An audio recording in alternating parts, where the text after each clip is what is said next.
starting our new book today. We're going into the third book of the Celestine Prophecy series. So we journeyed through the Celestine Prophecy. We just finished our journey with the 10th insight, and now we're going into the Secret of Shambhala. And I think this is my favorite book out of the series. There's still one more book after this. Yes. But the journey has been so profound, and it's been such an amazing experience to truly experience what the book is expressing and telling us about.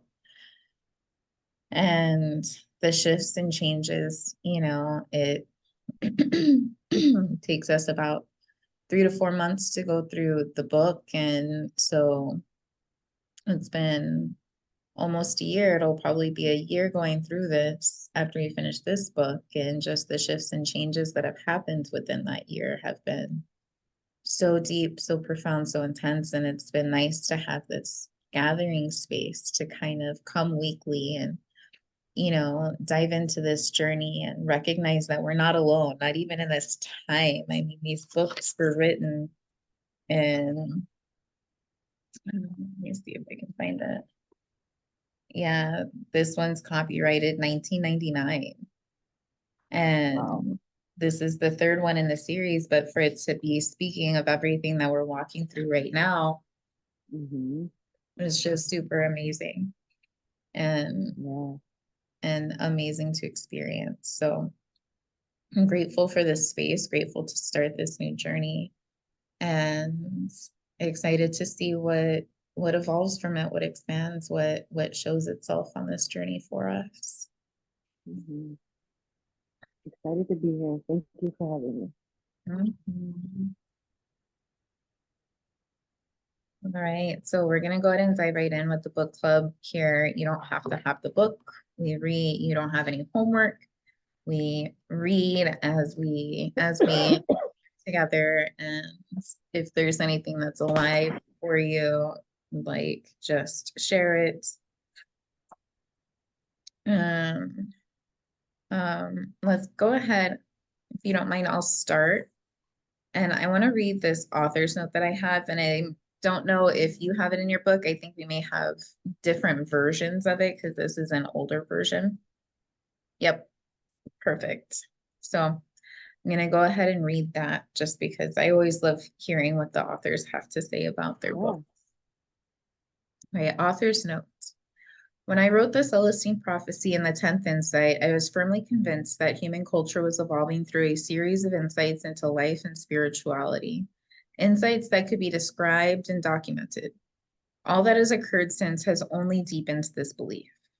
We are becoming fully conscious of a higher spiritual process operating behind the scenes in life. And in doing so, we are leaving behind a materialistic worldview that reduces life to survival, gives a pittance to Sunday religion, and uses toys and distractions to push away the true awe of being alive. What we want instead is a life filled with mysterious coincidences and sudden intuitions that allude to a special path for ourselves in this existence, to a particular pursuit of information and expertise, as though some intended destiny was pushing to emerge. This kind of life is like a detective story into ourselves, and the clues soon lead us forward through one insight after another. We discover that a real experience of the divine within awaits us. And if we can find this connection, our lives are infused with even more clarity and intuition. We begin to catch visions of our destiny, of some mission that we can accomplish, provided we work through our distracting habits, treat others with a certain ethic, and stay true to our heart. In fact, with the 10th insight, the perspective expands even more to include the full scope of history and culture. At some level, all of us know that we come from another heavenly place into this earthly dimension to participate in one overall goal, to slowly, generation by generation, create a completely spiritual culture on this planet. Yet, even as we grasp this invigorating insight, a new one, the 11th, is arriving. Our thoughts and attitudes count in making our dreams come true, In fact, I believe we are on the verge of understanding finally the way our mental intentions, our prayers, even our secret opinions and assumptions influence not only our own success in life, but the success of others as well. Based on my own experience and on what is happening around us, this book is offered as an illustration of this next step in awareness. It is my belief that this insight is already emerging out there, swirling among thousands of late night spiritual discussions and hidden just below the hatred and fear that still mark our era. As before, our only responsibility is to live up to what we know and then to reach out and spread the word. So what a beautiful representation, because it truly is that, like, I can feel the difference just in my lifetime from, stepping out of the distractions. And I feel like COVID was this death portal for the entire world. Like it took all of the outside distractions away from everybody with the shelter in place, the stay at home, the, whatever that was called.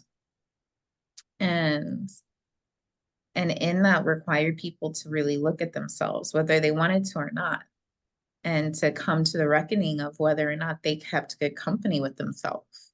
Like, do you enjoy your own company? That's a huge question, because if you don't, then you're just going to be living a life um trying to make yourself satisfied, trying to make yourself okay, trying to make yourself feel good, right? But if you do enjoy your own company, then you get to settle a little. You have a more grounded, calm walk in this earth, and you can start thinking outside of yourself, but not until you are able to keep good company with yourself, until you're able to enjoy your own company. That's something that I experienced last night, with the shift and one of my really close people in my tribe stepping out of my life, recognizing that, like, they were one of the ones that kept me going out and doing things outside of my house, and and and having more time at home right now has felt so good. Like, I just got to sit in my home last night and just be, I was practicing my hula hooping and doing all the things, but recognizing, like, I truly do enjoy my own company. I walked into the bathroom and looked in the mirror and had a nice conversation with myself, just reminding myself that I got me in all the ways. Doesn't matter what I do, it doesn't matter what I eat or how I feel or whatever, but I got me. And we're gonna do this together, all of it. And so I do feel that shift where we're letting go of the distractions. And sometimes it's hard to see that, because it's so heavy and it's so everywhere, big bold billboards and magazines and movies and just all of it. And sometimes it can be a distraction and sometimes it can be part of the journey. And it's just a matter of how we use it. Mhm. There's a quote in here from the Bible. It says, "Then Nebuchadnezzar the king was astonished and rose up in haste and spake, Did we not cast 3 men bound into the midst of the fire? Lo, I see 4 men loose, walking in the midst of the fire, and they have no hurt. And the form of the fourth is like the Son of God. Blessed be the God of Shadrach, Meshach, and Abednego, who hath sent his angel and delivered his servants that trusted in him." And that, right, with our journey with the fire, recognizing that our fear of the fire, the stories that we tell ourselves about ourselves getting burned and hurt and, it being dangerous and all of it, start to fade away when we actually allow ourselves to surrender into it and to trust in ourselves, trust in the fire, and trust in the connection between the two. The first chapter, Fields of Intention. The phone rang and I just stared at it. The last thing I needed now was another distraction.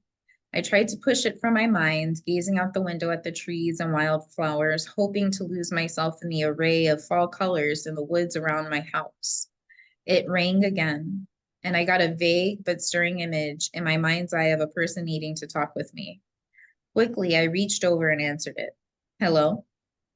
It's Bill, a familiar voice said. Bill was an agronomy expert who had been helping me with my garden. He lived down the ridge only a few hundred yards. Listen, Bill, can I call you back later? I said, I've got this deadline. You haven't met my daughter Natalie yet, have you? Excuse me? No reply. Bill. Listen, he finally answered. My daughter wants to talk with you. I think it might be important. I'm not quite sure how she knows, but she seems to be familiar with your work. She says she has some information about a place you'd be interested in, some location in the north of Tibet. She says the people there have some important information. How old is she? I asked. Bill chuckled on the other end of the line. She's only 14, but she's been saying some really interesting things lately. She was hoping she could talk with you this afternoon before her soccer game. Any chance? I started to put him off, but the earlier image expanded and started to become clear in my mind. It seemed to be of the young girl and me talking somewhere near the big spring just up from her house. Yeah, okay, I said. How about 2 p.m.? That's perfect, Bill said. On the walk over, I caught sight of a new house across the valley on the North Ridge. That makes almost 40, I thought, all in the last 2 years. I knew the word was out about the beauty of this bowl-shaped valley, but I really wasn't worried that the place would become overcrowded or that the amazing natural vistas would be destroyed. Nestled right up next to a national forest, we were 10 miles from the closest town, too far away for most people.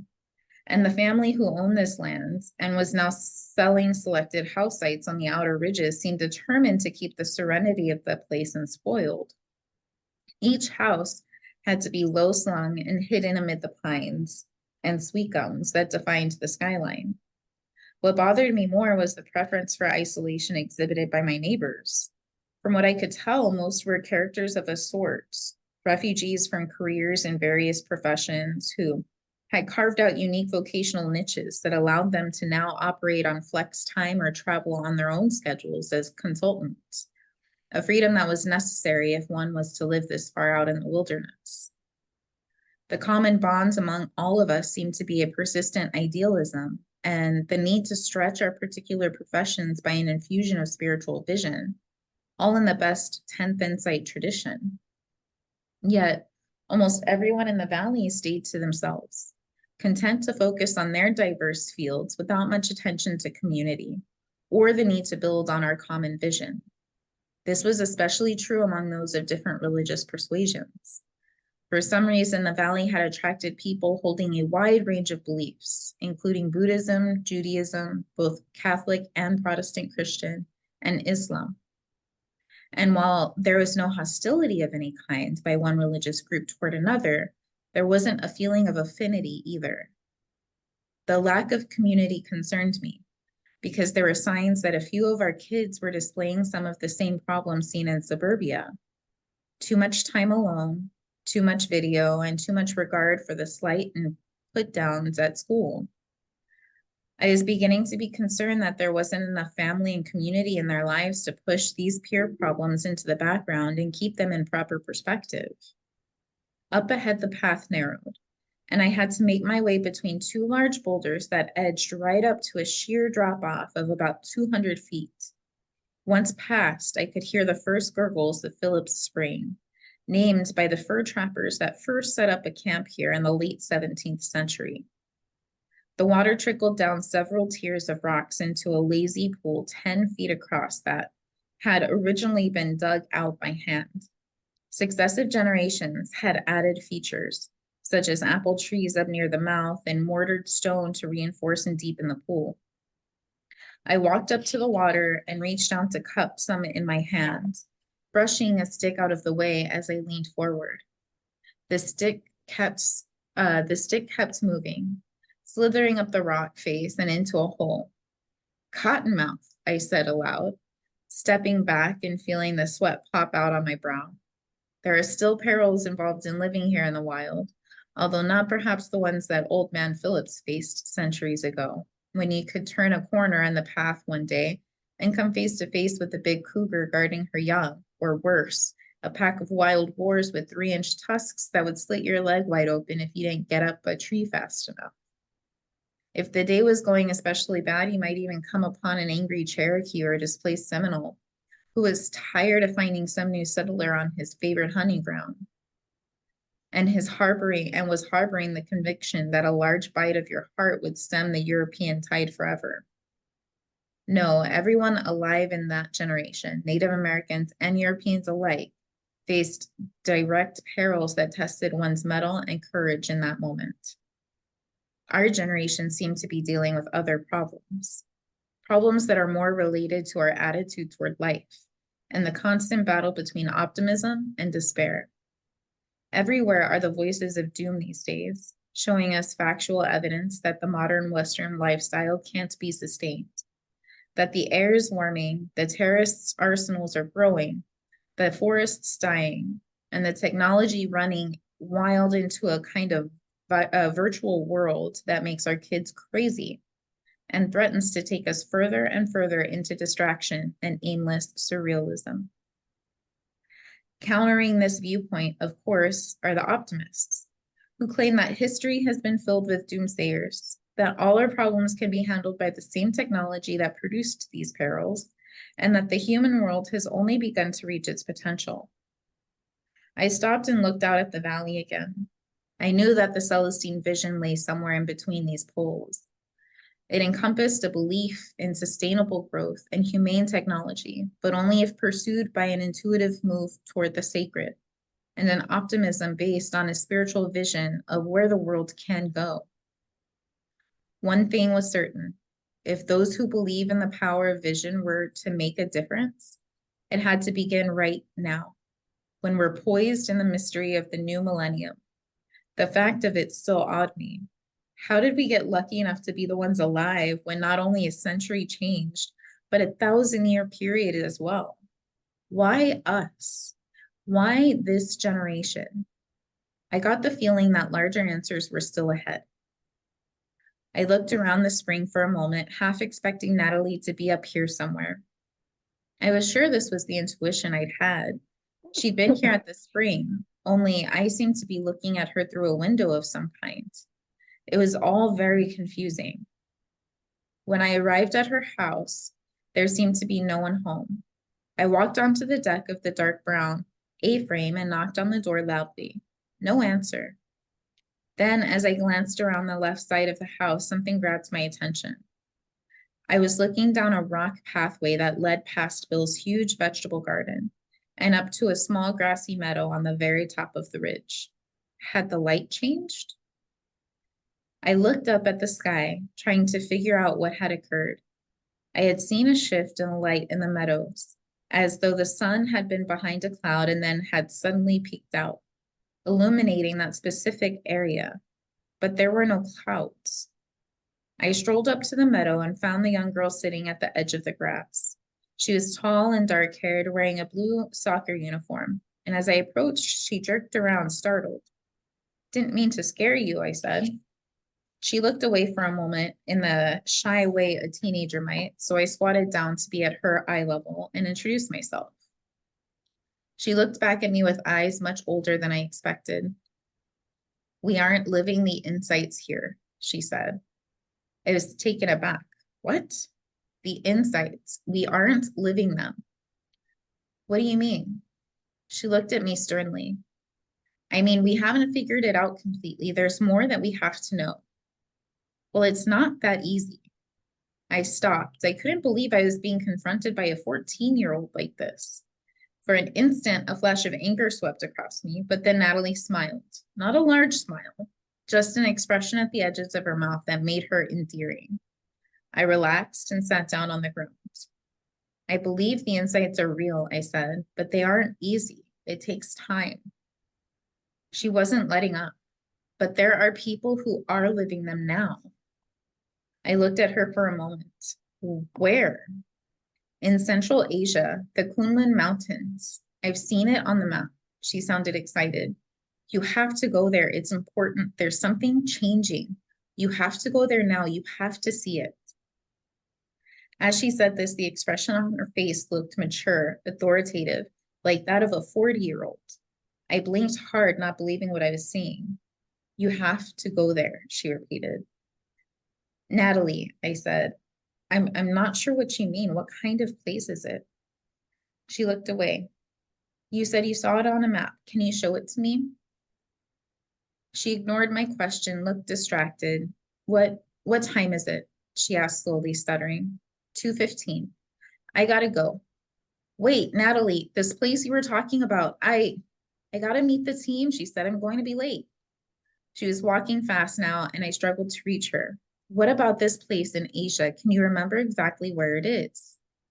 As she glanced back at me over her shoulder, I saw only the expression of a 14-year-old girl with her mind on soccer. With that, I will pass it over to you, Ms. Des. Back at home, I found myself totally distracted. What was that all about? I stared at my desk, unable to concentrate. Later, I took a long walk and a swim in the creek, finally deciding to call Bill in the morning and get to the bottom of the mystery. I retired early. At about 3 a.m., something woke me. The room was dark. The only light was seeping in around the base of the window blind. I listened intently, hearing nothing but the usual sounds of the night.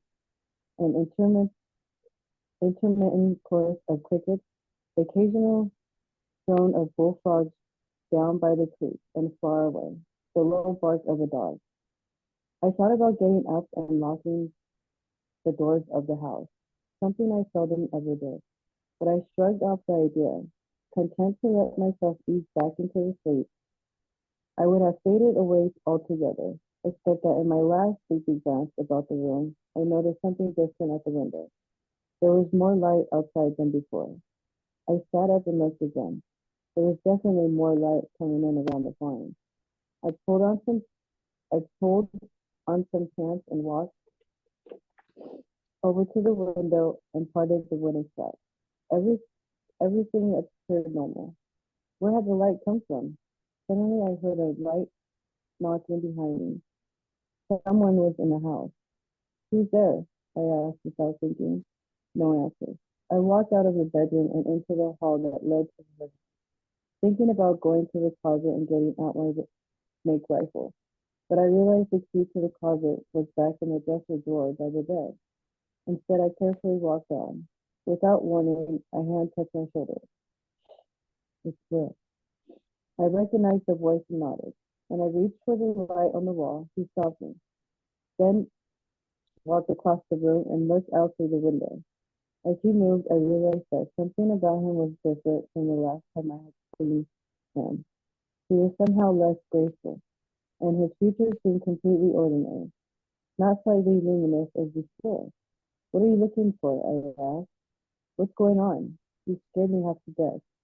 He walked back toward me. I had to see you. Everything has changed. I'm back where I was. What do you mean? He smiled at me. I think all this is supposed to be happening, but I can no longer enter the other dimensions mentally the way I could. I could still raise my energy to some degree, but I'm now firmly here in this world. He looked away for an instant. It's almost as though what we did in understanding the 10th insight was just a taste, a preview, a glimpse of the future, like in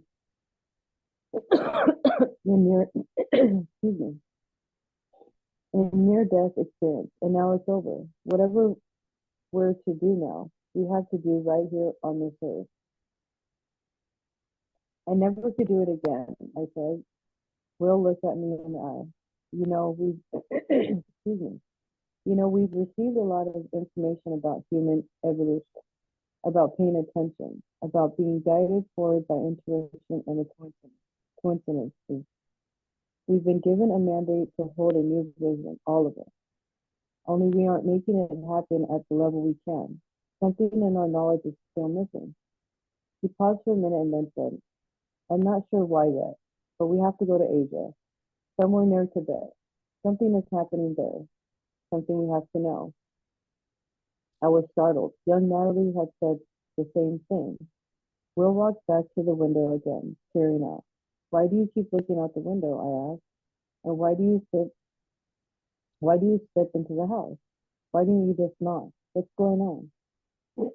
Probably nothing, he replied. I just thought I was being followed earlier today. I couldn't be sure. He walked back toward me. I can't explain everything now. I'm not even sure myself of what is happening, but there is a place in Asia we must find. Can you meet me at the Hotel Himalaya in Kathmandu, Kathmandu on the 16th? Wait a minute. Will, I have things to do here. I'm committed to. Will looked at me with expression I've never seen on anyone's face but his. A pure mixture of adventure and total intent. It's okay, he said. If you're not there on the 16th, you're not there. Just be sure if you come that you stay perfectly alert. Something will occur. He was serious about giving me the choice, but he was smiling broadly. I looked away, unamused. I didn't want to do this. The next morning, I decided I would tell no one where I was going except Charlene. The only problem was that she was on an assignment out of the country and it was impossible to reach her directly. All I could do was leave her an email. I walked over to my computer and sent it, wondering, as I always did, about the security of the internet. Hackers can get into the most secure corporate and government computers. How hard would it be to intercept email messages, especially when one remembers that the internet was originally set up by the Defense Department as a link to their research confidence at major universities. Is the whole internet monitored? I shook off the concern, concluding that I was being silly. Mine was one messages among tens of millions. Who would care? While I was on the computer, I made travel arrangements to arrive in Kathmandu, Nepal, on the 16th and stay at the Himalaya. I would have to leave in 2 days, I thought, barely enough time to make preparations. I shook my head. Part of me was fascinated with the idea of going to Tibet.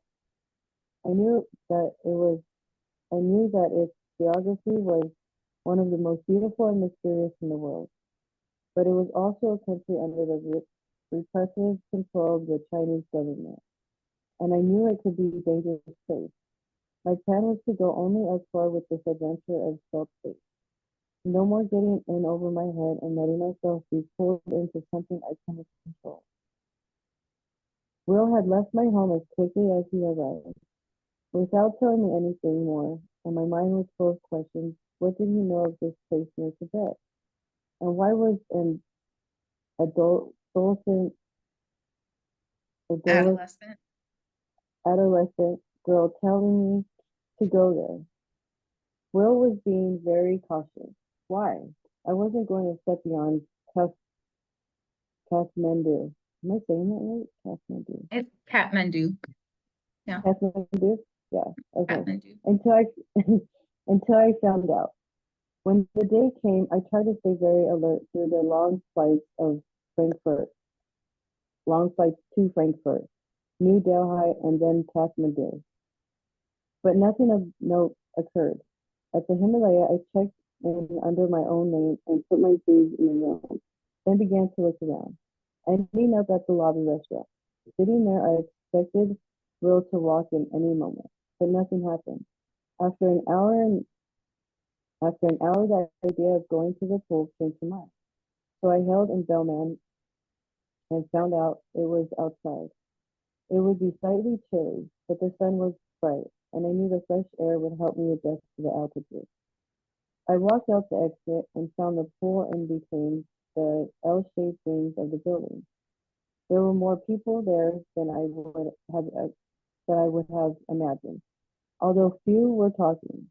As I took a chair at one of the tables, I noticed that the people sitting around me, Asians mostly, with a few Europeans scattered about, seemed to be either stressed out or very homesick. They frowned at each other and snapped at the hotel attendants for drinks and papers, avoiding eye contact at all costs. Gradually, my mood began to decline as well. Here I was, I thought, cooped up in one more hotel halfway around the world, without friendly face anywhere. I took a breath and again remembered Will's admoni- admission, Admonition. admission, admonition to stay alert, reminding myself that he was talking about watching for the subtle twists and turns of synchronicities, those mysterious coincidences that could pop up in seconds to push one's life in new directions. Perceiving this mysterious flow, I knew, remained the central experience of real spirituality. Direct evidence that something deeper was operating behind the scenes of the human drama. The problem has always been the sporadic nature of this perception. It comes along for a while to entice us and then, just as quickly, disappears. As I looked around the area, my eyes fell on the tall man with black hair who was walking out of the hotel door, heading straight for me. He was dressed in pants back and a stylish white sweater and carried a folded newspaper under his arm. He walked along the path to the loungers and sat at a table directly to my right. As he took out his newspaper, he looked around and nodded to me, smiling radiantly. Then he called an attendant over and ordered some water. He was he was Asian in appearance, but he spoke fluent English with no detectable accent. When his water arrived, he signed the ticket and began to read. There was something immediately attractive about this man, but I couldn't put my finger on what it was. He just radiated a pleasant demeanor, a pleasant demeanor, am I right? Yeah, Dem- demeanor. Demeanor and energy, and periodically he would stop reading and look around with a wide smile. At one point, he made eye contact with one of the tabby gentlemen directly in front of me. I was half expecting the sullen man to look away quicker, but instead he smiled back at the dark-haired man and they began to engage in light conversation in what sounded like Nepalese. At one point, they even burst out laughing. Attracted by the conversation, several other people at nearby tables became amused. And one said something that created another round of laughter. I looked out on the scene with interest. Something was happening here, I thought. The mood around me was changing. My God, the dark-haired man stammered, looking in my direction. Have you seen this? I looked around. Everybody else seemed to have returned to their reading, and he was pointing to something in the paper and moving his chair around to get closer to me. They've released another prayer study, added. It's fascinating. What did they find? I asked. They were studying the effect of pain for people who have medical problems and found that patients who received regular prayers from others had fewer complications and got well faster. Even when they weren't aware that prayers were being said, it's undeniable proof that the force of prayer is real. But they also found something else. They found that the most effective prayer of all was structured not as a request, but as an affirmation. Mhm. I'm not, yeah, I'm not sure what you mean. Yeah. That's powerful because the request, right? That's asking for something that you don't believe is here. There's an undertone of like saying, I don't have this. But when it's an affirmation, affirming that it is real, affirming that it is here, that's the acceptance. Like that's just the embedded embracement, the acceptance that it is here. I just need to see it, right? It's not about getting the thing or having the thing or experience the thing. It's about allowing it because it's already here. Yeah.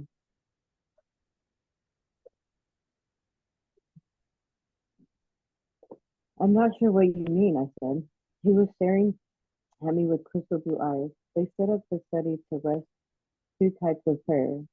The first was just asking God, or the divine, to intervene, to help a sick person. The other was to simply affirm with faith that God will help the person. Do you see the difference? I'm still not sure. A prayer that asks God to intervene assumes that God can intervene, but only if he decides to honor a request. It assumes that we have no role except to ask. The other form of prayer assumes that God is ready and willing, but has set up the laws of human existence so that whether the request is fulfilled depends in some part on the certainty of our belief that it will be done. So our prayer must be an affirmation that voices this faith. In the study, this kind of prayer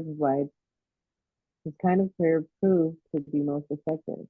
I nodded. I was beginning to get it. The man looked away as though thinking to himself and then continued. All the great prayers in the Bible are not requests, they are affirmations. Think of the Lord's Prayer. It goes, Thy will be done on earth as it is in heaven. Give us this day our daily bread and forgive us our trespasses. It doesn't say, please, can we have some food? And it doesn't say, please, can we be forgiven? It merely affirms that these things are ready to happen already and be faithfully assuming that they will. We make it so. He paused again as though expecting a question, still smiling. I had to chuckle. His good mood was so contagious. Some scientists are theorizing, he went on, that these findings also imply something else, something that has a profound significance for every person alive. They maintain that if our expectations, our faithful assumptions are what makes prayer work, then each of us is beaming a force of prayer energy out into the world all the time, whether we realize it or not. Do you see how this is true? Yes. Yeah, I was just talking about that. We were just yes, talking about that at the fire dancing course, right? The law of hmm, attraction always works. It's yeah, just a matter of like where are we directing our energy to hmm, allow like for the law of attraction, right? yeah, Are we directing our energy at what we don't want? Are we directing our energy at, like we could easily take all of these intensities that we're walking through right now and create stories about it, hmm, right? We could create like, oh, what's wrong with me? Oh, what's this? So, oh, I suck. I can't even eat well. I haven't done yoga. I haven't done my eye stuff. Like we could walk around in that energy very easily, or we can say, wow, these energies are huge. There's amazing transformations happening. This is hmm, hard work. Like I'm allowing my body to like guide me in what it needs, even when it doesn't make sense. And hmm, like those are two very different stories describing the exact same experience. hmm, And like that right there, like we're praying all the time. It's yeah, just a matter of what we're praying for or what our prayers are that we get to bring conscious awareness to. hmm, So, what are our prayers? What are we praying for? What do our prayers embody? Do they embody hate? Do they embody judgment? Do they embody resentment? Do they embody wisdom? Do they embody strength? Do they embody love? Do they embody fear? And so, like understanding that we are always praying, every word, every action, every step, every breath is a prayer. yeah, yeah, that is true. As I was sitting in meditation, I was saying all of the things, and yeah, it's a huge prayer last night in meditation, and Mhm. prayers are, are real. They Mhm. are. And what you speak of it is real. Like the words that you put out every single day, it becomes real. Yeah. You know, I mean, whether it's the negative or the positive, it's everything that you speak about. I mean, it becomes reality. Yeah. Words are real. You know. He continued without waiting for me to answer. If prayer is an affirmation based on our expectations or faith, then all our expectations have a prayer effect. We are, in fact, praying all the time for some kind of future for ourselves and others. We just aren't fully aware of it. He looked at me, that's so crazy. We just we pray for the kind of future of ourselves and others. Just like in my prayer, I was praying for everybody, Mhm. and it's just prayers are beautiful. They are, Yeah, and whether you realize it or not, you are doing it for yourself and others always, you know, always, right? always. That power of our thoughts and our words and our beliefs, like, you know, um, the anger that we hold. Like, there's nothing wrong with anger at Mm-mm, all. It's a powerful energy and it holds so much wisdom. But those energies are meant for us to work through and express, not to throw on to other people, right? And when we don't do that, then we let our anger just wash all over and just get thrown all over everybody. And so then all of a sudden you're driving in the highway and there's somebody that is speeding and cuts you off, and your prayer for that person, when you don't allow yourself to tend to those intense energies, is what the fuck is wrong with you? And you're sending that energy out to them, which is one of violence, right? And harm, mm-hmm, as opposed to, oh my God, I hope everything's okay. yeah, May everything be okay, right? mm-hmm, And that's the prayer of wellness yeah, and healing. But it's how we tend to our energies, mm-hmm, right? Do we allow yeah, ourselves to feel those energies and like you and to release those energies, let it flow mm-hmm, through us. Energy or emotion is energy in motion. And so do we allow it to be motive, like moving? yeah, And when we don't, it's going to come out one way or another, mm-hmm, whether like without our conscious intention. yeah. Yeah, this person was speeding next to me, and with me driving all the time, I literally feel the energies. Like one will speed up, the next one will speed up, and it's like all speeding. It's like I was pulling into this, and it was like we're in like a 30, and here comes flying this car, like he goes flying, and I'm just like, oh dear Lord, help him slow down. That is what I felt. I was just like, how is he in such a hurry? What is the big like?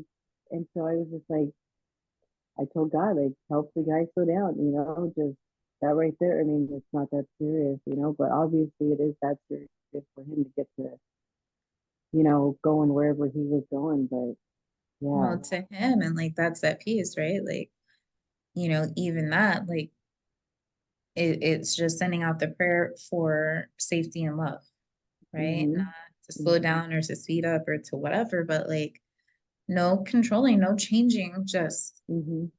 may he Be be safe. safe, may he be Yeah, loved, may he be yeah, supported, he be cared for, and whatever it is mm-hmm, that they're going through. Because who yep, knows? Maybe his daughter just got into a car accident. yeah, Maybe his yep, wife went into labor.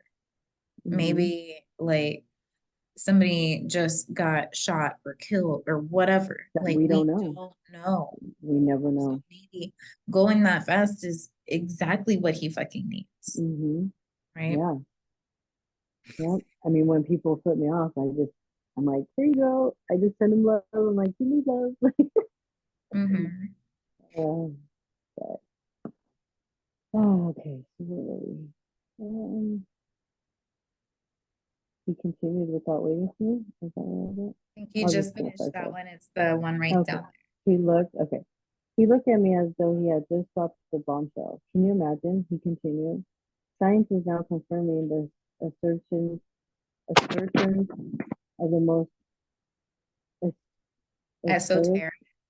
esoteric mystics of every religion. They all say we have a mental and spiritual influence on what happens to us in life.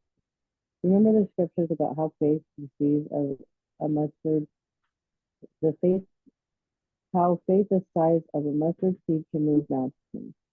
What if this ability is the secret of the true success in life, of creating true community? His eyes twinkled as though he knew more than he was saying. We all have to figure out how this works. It's time. I was smiling back at this man, intrigued by what he was saying, still amazed at the transformation in the mood around the pool. When I instinctively glanced around to the left in the way we do when we feel someone looking at us, I caught one of the pool attendants staring at me from the entrance door. When our eyes met, he quickly looked away and began to walk back, along the sidewalk that led to the elevator. Excuse me, sir, came a voice from behind me. When I looked around, I realized it was another attendant. May I serve you a drink? He asked. No, no, thank you, I replied. I'll wait a while. When I looked back toward the man on the sidewalk, he was gone. For a moment, I surveyed the area, looking for him. When I finally looked over to my right, where the dark-haired man had been sitting, he was gone too. I got up and asked the man at the table in front of me if he had seen which way the man with the paper had walked. He shook his head and looked away curtly.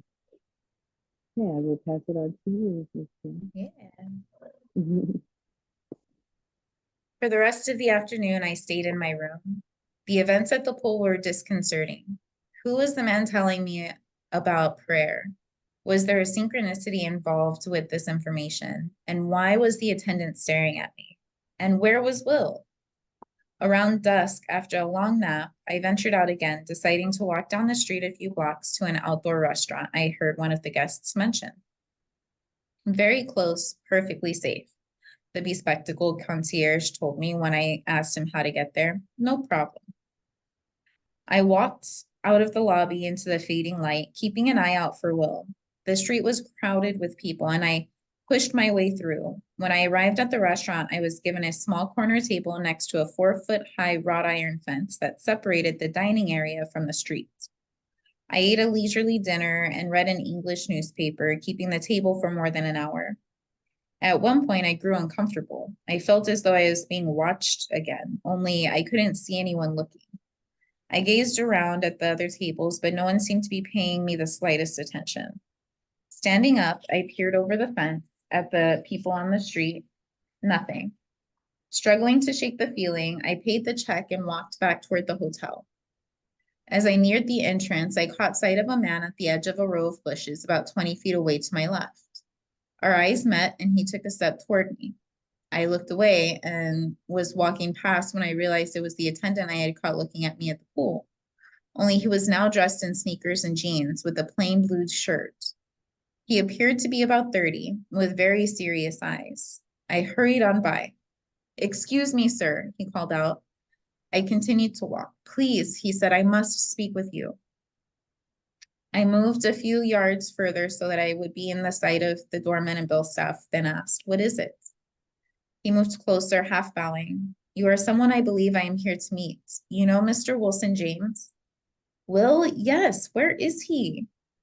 He is unable to come. He asked me to meet you instead. He offered his hand and I took it reluctantly, telling him my name. I am Yin Dolo, he replied. Are you an employee here at the hotel? I asked. No, I'm sorry. A friend works here. I borrowed a jacket from him so I could look around. I wanted to see if you were here. I looked at him closely. My instincts told me he was telling the truth, but why the secrecy? Why didn't he just walk up to me at the pool and ask who I was? Why has Will been delayed? I'm not sure. He asked me to meet you here and take you on to Lhasa. His plan, I believe, is to meet us there. I looked away. Things were beginning to feel ominous. I looked him over again, then said, I'm not sure I want to do that. Why hasn't Will called me himself? I'm sure there is an important reason, Ian replied, taking a step toward me. Will was very insistent that I bring you to him. He needs you. Ian's eyes were pleading. Could we leave tomorrow? Let's do this, I said. Why don't you come inside and we'll have a cup of coffee and talk about the situation? He was looking around as though afraid of something. Please, I'll come back at 8 tomorrow morning. Will has already arranged a flight and visa for you. He smiled, then scurried away before I could protest. I feel like that's a good stopping point for this go round. Um, Oh man. mm, what a good start of the Synchronicities, book. right? Yeah, Hmm. I said, what a good start to the book. Yeah. Synchronicities, like that's what life is made of if we allow ourselves to pay attention, right? Mm-hmm.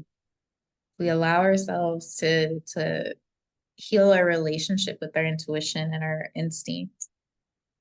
So that way we can listen to it and trust it instead of Mm-hmm. distrusting it. You know, these things that we're guided to do, these desires that we have, that's the divine speaking to us. That's the divine guiding us. That's what our desires are. Mm-hmm. And um, you know, then when we get clear on where we want to direct our energy, that's the intention, right? It's not about, you know, it's something I've been contemplating lately about manifestation because I'm going to be offering a course called Manifestation Mastery. And I redid the logo. I think I have it where I want it to be now. Oh, but what is manifestation? You know, a manifestation is simply aligning and embodying your purpose. And like an intention is simply divine guidance. And manifestation is aligning ourselves with that divine guidance. And so the intention isn't this, well, I want this and I want that and I want. Mm-hmm. It's, I'm guided to do this. Mm-hmm. That's the intention, right? That's our desire. That's the divine guidance. And the manifestation is aligning ourselves, right? Our identities, our beliefs, our words, our actions, our thoughts with that intention.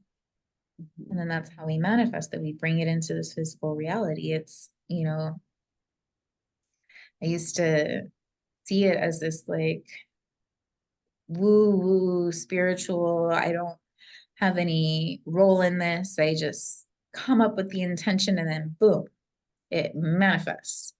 But no, like there's parts that we play in this. It's more than just I'm going to name what I want and then there you go. It exists. It's more than what the law of attraction, you know, the Hollywood law of attraction has Mm-hmm.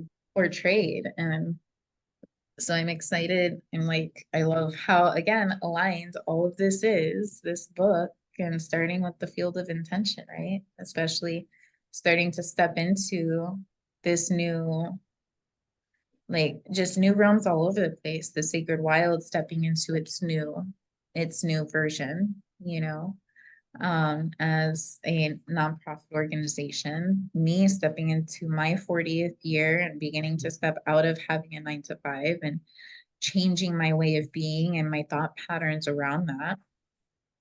And, you know, and the first step is field of intention. And also like the conversation about community, right? I'm going to be excited to see how this guides us because that is something like with the sacred wilds, like we do have our gatherings, but there's like 70 people in the sacred wild, yet there's no connection. There's no interaction or very limited interaction. And so I'm super curious about what this book is going to guide us to. Like, how do we create that connection? How do we create that community with these people that we have in this space? Like, what can we do as leaders, as, you know, and the leaders, because we've decided to give of ourselves to be on this board during this transition, but how do we create community? What is that? How do we take the people that are already here and create an interactive community that is, you know, open and conversing and sharing of themselves? And so I'm really excited to see what this brings. Mm-hmm. Yeah, I feel lots of changes coming. New chapters absolutely coming in. to this next year. Um, Pages are turning, chapters are closing, and then new ones are beginning. I feel that, um, yeah, lots of changes coming up. Good Mm-hmm. changes. Mm-hmm. Oh, yeah. Yeah, Always good. yeah, Oh, well, sister, thank you for being here with me and going on this journey with us. yeah. Thanks for having me. Yeah, and go out and enjoy your day and Mm-hmm. enjoy the synchronicities that come your way. Oh, yeah, you too, babe. Seriously, thank you. Have a beautiful, blessed day. Mm-hmm. And I love you. Love Thanks for you too. having me. Thank you, Sacred Wild, for being here. Peace, Yes, love, and harmony, everybody. much love. Come on. All right.